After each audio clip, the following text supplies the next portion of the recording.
Hello friends, welcome back to my channel SRK drama explain. Friends, ये video मैं लोगों के एंटरटेनमेंट के लिए बनाती हूँ, so please watch full, share, subscribe and like this video.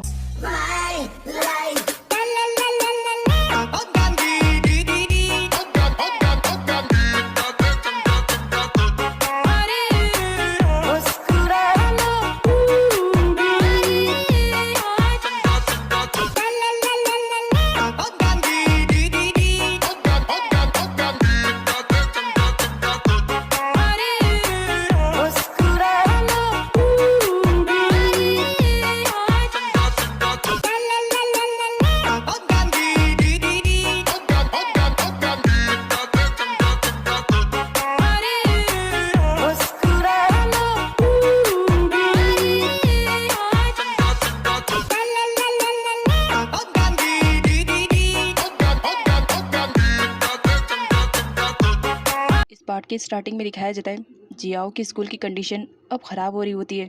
Top 5 में भी उसका नाम नहीं आने वाला था। इसी वजह से वो बच्चों की एक नहीं सुनता है और उनके रूल्स एंड रेगुलेशन को चेंज करते हुए उनकी स्टडी का टाइमिंग बहुत ही ज़्यादा बढ़ा देता है, जिसकी वजह से बच्चे तो परेशान रहते ही हैं, साथ ही टीचर्स भी बहुत ही ज़्यादा परेशान हो जाती हैं। स्कूल के न्यू रूल्स एंड रेगुलेशन के अकॉर्डिंग अगर बच्चा 1 सेकेंड भी लेट आता तो उसे पनिशमेंट मिलती, चाहे वो गर्ल्स हो या बॉयज़ हो। पनिशमेंट सबके लिए इक्वल थी। नेक्स्ट दिन में दिखाया जाता है बच्चों के एग्जाम लिए जा रहे होते हैं। सारे बच्चे तो एग्जाम अच्छे से दे रहे होते हैं, बट यहाँ पर लिन बिल्कुल भी फोकस नहीं करती है, जिस पर टैंग उसे कहता है तुम्हें कुछ लिखना चाहिए। मिस वी का लेटर पढ़ने के बाद लिन का दिमाग एकदम से खराब हो गया था। वो किसी भी चीज़ पर फोकस नहीं करना चाह रही थी। टैंग के कहने पर वो उस पेपर पे कुछ भी लिख दे रही थी, जिसकी वजह से टैंग को गुस्सा आता है। तो लिन कहती है अब तुम मुझे पनिशमेंट दोगे, इससे बेटर रहेगा कि मैं खुद ही चली जाऊँ, और वो पेपर को फाड़ करके वहाँ से जाने लगती है। तो टैंग सडनली लिन को टाइटली पकड़ लेता है और उसे कहता है अपने आप को बैड स्टूडेंट्स में इन्वॉल्व मत करो, ये तुम्हारी फ्यूचर का सवाल है, बेटर रहेगा कि एग्ज़ाम दे दो। टैंग के कहने पर लिन वापस से एग्ज़ाम देना स्टार्ट करती है। ऑलरेडी स्कूल के रूल्स एंड रेगुलेशन तो बहुत ही ज़्यादा टाइट थे, उस पर से जियाओ और भी ज़्यादा रूल्स एंड रेगुलेशन को लगा देता है, जिसकी वजह से बच्चे बहुत ही ज़्यादा परेशान हो जाते हैं। तो टैंग जियाओ से बात करने के लिए आता है, बिकॉज जियाओ उस स्कूल का प्रिंसिपल जो था। तो यहाँ पर टैंग उससे बात करता है और कहता है कि बच्चों के लिए इतने ज़्यादा रूल्स एंड रेगुलेशन की ज़रूरत नहीं है, हमें बस उनसे प्यार से समझाना है, वो समझ जाएंगे और अपनी स्टडी पे फोकस करेंगे। लेकिन जियाओ भला कहाँ टैंग की बात मानने वाला। नेक्स्ट दिन में स्टूडेंट्स को दिखाया जाता है स्कूल में इतने सारे रूल्स एंड रेगुलेशन होने की वजह से बच्चे बहुत ही ज़्यादा परेशान हो गए थे। इसी वजह से वो अपनी रैली निकालते हैं और कहते हैं अगर स्कूल के रूल्स एंड रेगुलेशन को चेंज नहीं किया गया तो हम भूख हड़ताल करेंगे। यहाँ पर सारे बच्चों में ऑब्वियसली लीडर लिन ही रहती है। अब यहाँ पर दिखाया जाता है टैंग उन बच्चों की हेल्प करने की कोशिश करता, बट जियाओ साफ मना कर देता है कि तुम उन बच्चों की हेल्प नहीं करोगे, क्योंकि इन बच्चों की लापरवाही की वजह से हमारे स्कूल का फर्स्ट रैंक हमसे छीना जा रहा है। तो इस बात पर इन बच्चों को पनिशमेंट तो मिलनी चाहिए कि ये वापस से अपनी स्टडी को कंटिन्यू करे और फर्स्ट रैंक पर हमारे स्कूल को लेकर आए। जियाओ के जाने पर यहाँ पर टैंग को दिखाया जाता है, वो लिन को समझाने की कोशिश करता है, बिकॉज लिन ही उन सारे बच्चों की लीडर रहती है। तो यहाँ पर एंट्री हो जाती है हॉरेन की। हॉरेन सपोर्ट करने लगता है लिन की और कहता है लिन जो कर रही है सही कर रही है, स्कूल के रूल्स एंड रेगुलेशन बहुत ही ज़्यादा टाइट है, उन्हें थोड़ा सा चेंज करने की ज़रूरत है। यहाँ पर टैंग लिन को समझाने की कोशिश करता है कि देखो तुम्हारी बातों का यहाँ पर कोई भी असर होने वाला नहीं है, तो बेटर रहेगा कि ये सब छोड़ो और घर चली जाओ। लेकिन लिन वो कहाँ भला मानने वाली, ज़िद पर जो अड़ जाए तो अपना तो काम करवा कर ही रहती है। यहाँ पर वो टैंक की भी बात नहीं सुनती है और कहती है मैं भूख हड़ताल पर ही रहूँगी जब तक कि स्कूल के रूल्स एंड रेगुलेशन चेंज नहीं होते। टैंक को भी अब लिन की बेतुकी बातों से गुस्सा आने लगता है। इसी वजह से वो कहता है ठीक है फिर करो जो तुम्हें करना है, और वहाँ से चला जाता है। अब यहाँ पर दिखाया जाता है सारे बच्चे भूख हड़ताल पर चिल्ला चिल्ला करके स्कूल के रूल्स एंड रेगुलेशन को कम करने की बातें कर रहे होते हैं। काफ़ी टाइम के बाद उनकी हालत भी ख़राब हो जाती है, और हॉरेन की तो स्पेशली। तभी यहाँ पर दिखाया जाता है प्रिंसिपल उन सारे बच्चों के लिए खाना लेकर आते हैं, और सबसे पहले यहाँ पर जुएंग दौड़ पड़ता है खाना खाने के लिए, जिस पर लिन कहती है तुम खाना खाने के लिए कैसे जा सकते हो जबकि तुम अच्छी तरीके से जान रहे हो कि हम सब भूख हड़ताल पर बैठे हुए हैं, चलो वापस आओ। तो जुएंग कहता है इस भूख हड़ताल पर बैठने के लिए एटलीस्ट मेरे अंदर कुछ तो जान होनी चाहिए, तो इसके लिए तो मुझे खाना ही खाना पड़ेगा ना, प्लीज़ परमिशन दे दो ना। जिस पर लिन कहती है अगर तुमने खाना खाया तो इट मीन्स तुम हमारे ग्रुप से बाहर हो जाओगे, जिसकी वजह से बेचारे जुएंग को वापस वहीं पर बैठना पड़ता है। स्टूडेंट की ख़राब कंडीशन देखने के बाद टैंग को बड़ा बुरा फील होता है। इसी वजह से वो जियाओ से रिक्वेस्ट करता है प्लीज़ सर स्कूल के रूल्स एंड रेगुलेशन में थोड़ा सा चेंजेस कर दीजिए। बट जियाओ उसकी एक बात नहीं सुनता है और वहाँ से चला जाता है। अब नाइट का सीन दिखाया जाता है। सारे बच्चे भूख हड़ताल से एकदम परेशान से हो जाते हैं और डिसाइड करते हैं कि हमें अपने घर चले जाना चाहिए, बिकॉज अभी हमारे पास बिल्कुल भी एनर्जी नहीं है। तो घर जा कर के खाना वाना खा करके सुबह मस्त में आएंगे और फिर से भूख हड़ताल पे बैठ जाएंगे। सारे बच्चों को आइडिया बहुत ही ज़्यादा पसंद आता है। उसके बाद डिसाइड करते हैं कि ठीक है, हम यही करेंगे। मॉर्निंग में सारे बच्चे यहीं मिलेंगे। सारे बच्चे वहाँ से चले जाते हैं। लेन भी जब जा रही होती है तो टैंग उसे गाड़ी में बैठने के लिए कहता है, बट लेन मना करती है क्योंकि उसे लग रहा था कि टैंग ने उसे सपोर्ट नहीं किया। इसी वजह से वो उसके साथ नहीं जाती है। अब मॉर्निंग का सीन दिखाया जाता है। सारे बच्चे फिर से वहीं पर आकर खड़े हुए रहते हैं और भूख हड़ताल की प्रैक्टिस कर रहे होते हैं। और यहाँ पर दिखाया जाता है जुएंग को, जो कि मस्त में अपने नए हेयर स्टाइल के साथ आया हुआ था। मतलब कि वो पूरा गंजा होकर के आया हुआ था। उसका कहना था कि अगर हम ऐसा करेंगे तो हो सकता है हमारी बातों को माना जाए। अब यहाँ पर वो गंजा होकर भी आया था, लेकिन यहाँ पर जब प्रिंसिपल सर आते हैं तो वो देख करके खुद ही शॉक में हो जाते हैं कि इसने अपने बालों का क्या हाल कर दिया है। लेकिन फिर भी वो उसे कुछ भी नहीं बोलते हैं और वहाँ से चुपचाप चले जाते हैं। सारे बच्चे भूख हड़ताल करना स्टार्ट कर देते हैं। लेकिन यहाँ पर जुएंग कहता है, मैं ही अकेले क्यों गंजा हूँ, और सारे बच्चे होंगे तो हो सकता है कुछ फ़र्क पड़े। अब यहाँ पर वो लोग नया टारगेट ढूंढते हैं कि वो लोग गंजा किसी करें। और एक बच्चा उनकी हेल्प करने के लिए पानी लेकर आता है तो वो लोग उसके पीछे दौड़ पड़ते हैं, ये कहते हुए कि इसे ही हम गंजा करेंगे। बेचारा स्टूडेंट आया तो उन लोग की हेल्प करने के लिए, लेकिन अब उन्हीं लोग से अपनी जान बचा करके भाग रहा था। इधर टीचर्स की मीटिंग स्टार्ट हो जाती है और टैंक भी बच्चों की साइड पे था। यहाँ पर एंट्री होती है मिस वी की, जो कि वापस स्कूल में आ चुकी थी। और यहाँ पर सारे लोगों को मालूम पड़ता है कि मिस वी कोई मामूली बंदी नहीं है।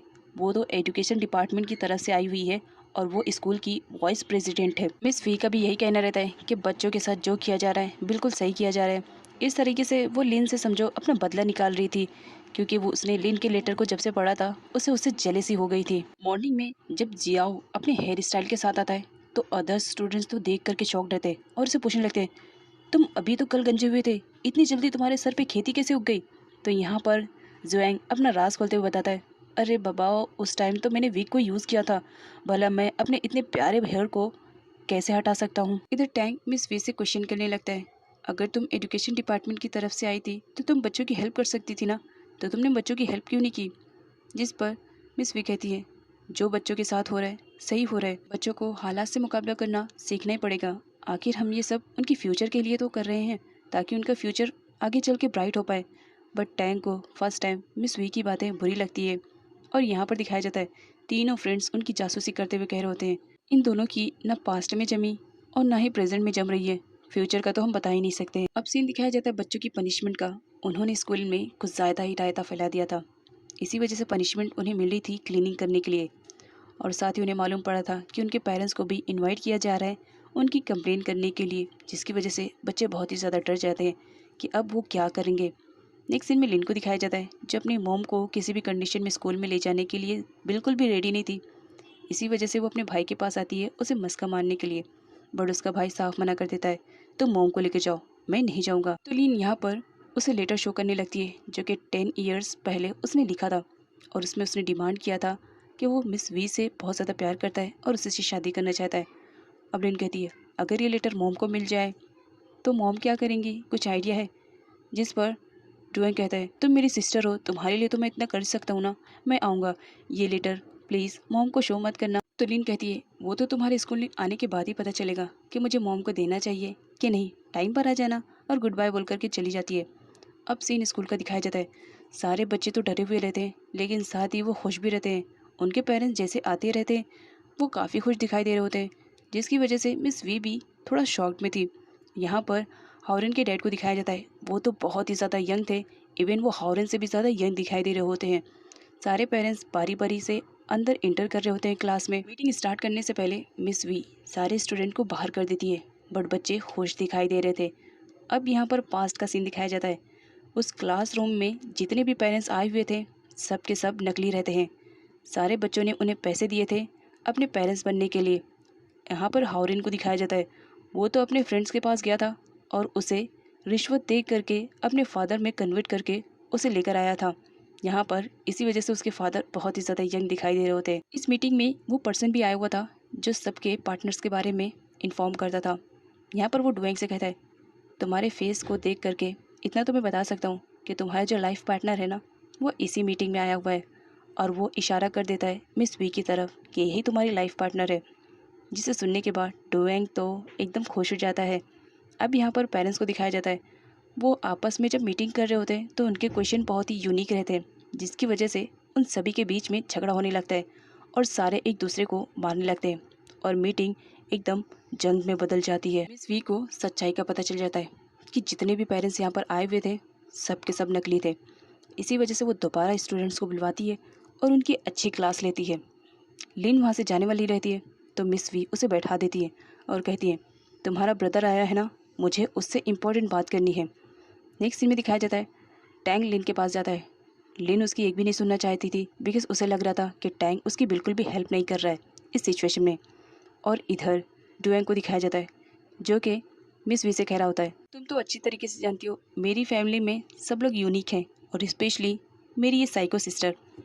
अब यहाँ पर डुएंग की सारी बातों की वजह से मिस वी को थोड़ी सी हंसी आ जाती है और वो अपना स्ट्रेस थोड़ा सा दूर करती है।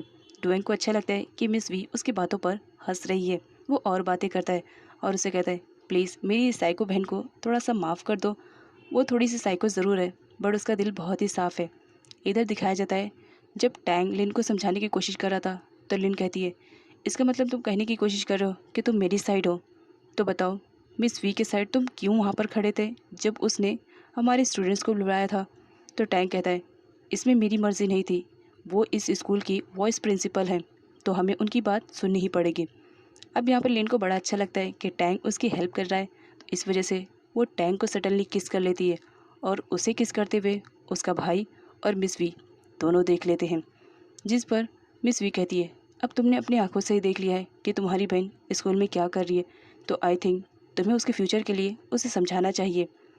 अब नेक्स्ट सीन में डुएंग को दिखाया जाता है जो कि लिन की अच्छी क्लास ले रहा होता है और उससे कहता है, आज से तुम्हें मेरे घर पे आने की ज़रूरत नहीं है, तुम मॉम के साथ रहोगी।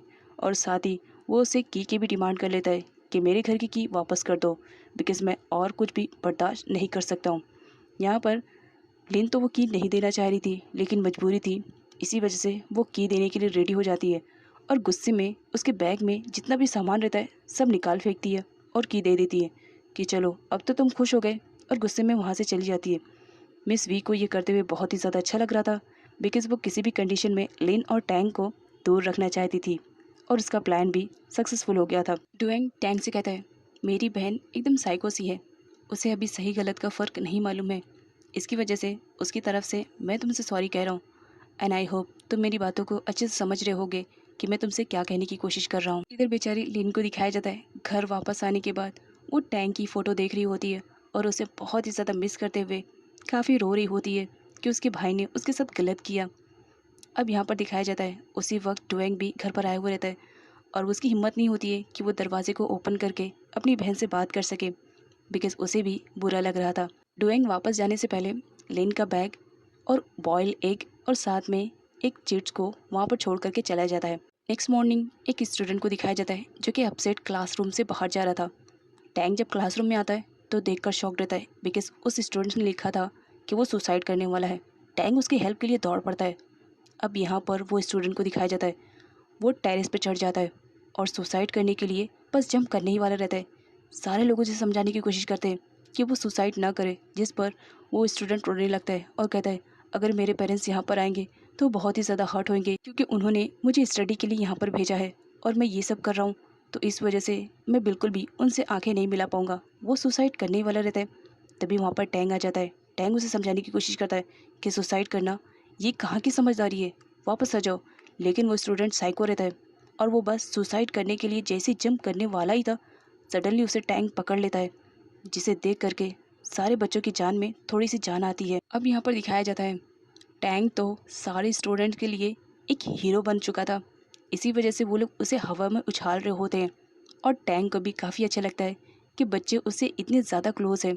बट यहाँ पर लिन को दिखाया जाता है वो अपसेट थी और वहाँ से बगैर कुछ बोले ही जा रही होती है, जिसे देखने के बाद टैंग को भी काफ़ी बुरा लगता है कि आखिर लिन इस तरह से क्यों जा रही है। सो देखते हैं आगे की वीडियो में क्या होता है।